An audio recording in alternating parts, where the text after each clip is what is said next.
और वहीं मौसम विभाग की ओर से दिल्ली एनसीआर में भारी बारिश का अलर्ट जारी किया गया है। यमुना का जलस्तर अब भी खतरे के निशान के ऊपर बना हुआ है, जिसके चलते कई इलाके पूरी तरह से जलमग्न हो गए हैं। रिंग रोड बंद कर दी गई है, लोहे के पुल पर भी आवाजाही बंद है। प्रभावित इलाकों से लोगों को रेस्क्यू किया जा रहा है। तो ऐसे में एनडीआरएफ ही है जो लोगों को बाढ़ क्षेत्र से सुरक्षित स्थान पर पहुंचाने का काम करती है। एनडीआरएफ कैसे काम करती है, इस पर हमारी संवाददाता दृष्टि गुप्ता ने एनडीआरएफ के डीआईजी ऑपरेशंस मोहसिन शाहिदी से खास बातचीत की है। दिल्ली इन दिनों यमुना के बाढ़ का कहर झेल रही है। सिविल लाइंस हो या अक्षरधाम, हर जगह सड़कें गायब हैं और नाव उन पर चल रही है।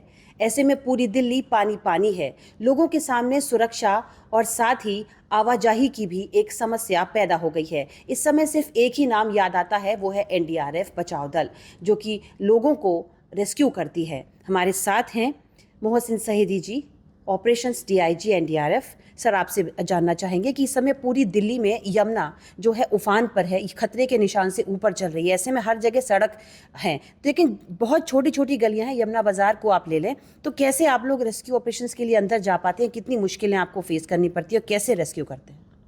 देखिए, ये पिछले 2 दिनों में ये जो डेवलपमेंट हुआ है, बारिश हुई है पहाड़ में, उसकी वजह से हथनीकुंड बैरेज से ज़्यादा मात्रा में पानी छोड़ा गया और दिल्ली में भी बारिश हुई, तो ये डेंजर मार्क क्रॉस किया है यहाँ पर वाटर लेवल यमुना का। और कुछ जगहों पर जो जल भरा हुआ है, उसकी वजह से एनडीआरएफ की तैनाती की गई है। 7 टीमें अभी हमारी तैनात हैं दिल्ली एनसीआर में और 10 टीमें हमारी स्टैंड बाई में भी हैं। कल से लेकर के अभी तक एवैक्यूएशन किया गया है और जो भी रिलीफ शेल्टर्स बनाए गए हैं वहाँ पर लोगों को पहुँचाया गया है। वहाँ पर खाना और सारी जो बेसिक कम्युनिटीज़ हैं वो मुहैया कराई गई हैं। सर, कहने को तो पूरे उत्तर भारत में ही बहुत बुरी हालत है, बाढ़ बारिश का खतरा है, लेकिन जिस तरीके से पहाड़ी इलाकों में और निचले इलाकों में जैसे दिल्ली में बारिश में, तो कितना अंतर देखते हैं आप? कैसे रेस्क्यू टीम आपकी काम करती है? किस तरह के इक्विपमेंट्स आप लोग यूज़ करते हैं पहाड़ी इलाकों में और निचले इलाकों में? देखिए, जो निचला इलाका है वहाँ मूवमेंट इजी होता है। पहाड़ी इलाके में फ्लैश फ्लड्स का खतरा होता है, लैंडस्लाइड्स का खतरा होता है, वो यहाँ पर नहीं है। तो उस अनुसार एक एप्रिसिएशन किया जाता है। हमारा बहुत क्लोज कोऑर्डिनेशन होता है आईएमडी से, सीडब्ल्यूसी से, उनसे हम इनपुट्स लेते हैं। और ग्राउंड पर जो हमारी एजेंसीज़ हैं, जो स्टेट गवर्नमेंट्स के हैं, डिस्ट्रिक्ट एडमिनिस्ट्रेशन हैं, अदर एजेंसीज़ हैं, आर्मी हैं, लोकल पुलिस एडमिनिस्ट्रेशन है, उनके साथ हम मिलकर काम करते हैं। सर, आईएमडी से जब आपको पूरी इन्फॉर्मेशन मिल जाती है, उसके बाद एनडीआरएफ अपने साथ में किन किन टीमों के संग मिलकर के कोऑर्डिनेशन करके और अन्य दलों के संग कैसे काम करते हैं आप लोग? देखिए, स्टेट जो होता है वो फर्स्ट रिस्पॉन्डर होता है, तो स्टेट में जो एसडीएम हैं, रिलीफ कमिश्नर हैं, उनके साथ हमारा समन्वय होता है। हमारे जो यूनिट कमांडेंट्स होते हैं वो उनसे लाइज करते हैं और रणनीति बनाते हैं, कौन सा इम्पैक्टेड एरिया है, वल्नरेबल डिस्ट्रिक्ट्स कौन से हैं, कहाँ पर कितनी टीम की ज़रूरत पड़ेगी, एसडीआरएफ कितनी मौजूद है। तो इस तरह से टीम्स का प्लेसमेंट किया जाता है। और इमरजेंसी के लिए कंटीजेंसी प्लान भी होता है कि हमारी रिजर्व टीम्स कहाँ रखी जाएगी और उनको, ताकि अगर ऐसी कोई स्थिति होती है तो उनको जल्द से जल्द जो है वहाँ पर डिप्लॉय किया जा सकता है।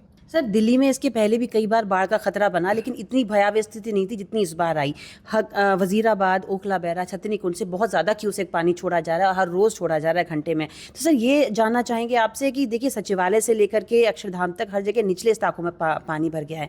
तो इस समय आप लोगों का मेन एम क्या है? आप लोग किस तरीके से रेस्क्यू कर रहे हैं? क्योंकि बहुत छोटी छोटी गलियाँ हैं यमुना बाजार की, जहाँ तक बोट्स नहीं पहुँच पा रही हैं, लोग नहीं पहुँच पा रहे हैं। हमारी टीम भी कुछ दिन पहले गई थी।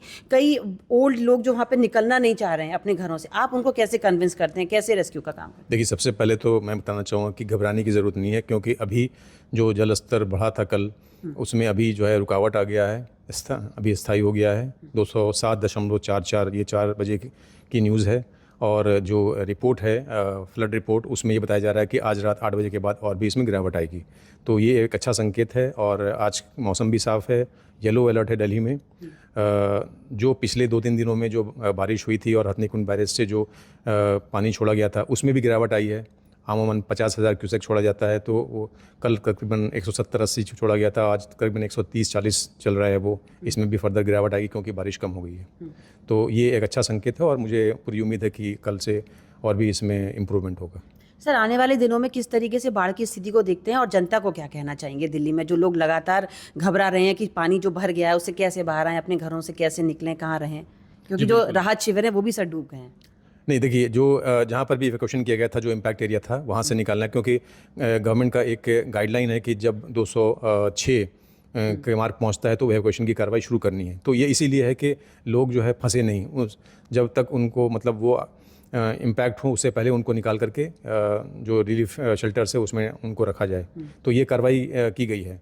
और कुछ एरियाज़ में जहाँ पर बाधित हो गया है वहाँ पर भी हमारी टीम्स जाकर के, स्टेट एडमिनिस्ट्रेशन है उनका भी इस बार काफ़ी उन्होंने तैयारी की है, साथ में काम कर रहे हैं मिलकर के। दिल्ली पुलिस, जो इरिगेशन डिपार्टमेंट है दिल्ली गवर्नमेंट का, वो भी साथ में लगे हुए हैं। तो सब मिल कर के काम कर रहे हैं और मुझे लगता है कि अभी जो चीज़ें हैं वो स्टेबलाइज हो गई हैं।